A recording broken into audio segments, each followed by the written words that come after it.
त्यानंतर पावसामुळे शेत शिवारात सापांचा वावर वाढला. शेतकरी बांधवांनो अशी घ्या काळजी. बघा, वळवाच्या पावसानंतर शेतीची मशागत सुरू होताच शिवारात सापांचा वावर वाढतो. कामाच्या घाईत दुर्लक्ष होऊन सर्पदंशाच्या घटना वाढतात.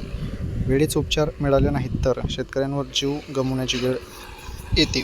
तर बघा, आता शेतीमध्ये बघा, तुम्ही शेतकरी असाल तर तुम्हाला माहितीच आहे, पावसाच्या दिवसात जे काही साप आहेत ते बाहेर आपल्याला शेतीमध्ये पाहायला मिळत असतात.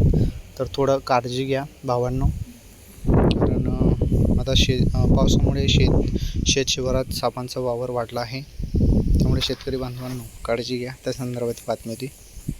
ओके, चला, ही बातमी तुम्हाला समजली. पुढील बातमी बघा. आता सर्वांनी व्हिडिओला लाईक करा, व्हिडिओला शेअर पण करा. चॅनलवर नवीन असल्यास चॅनल सबस्क्राईब करा. ही सर्वात मोठी बातमी होती.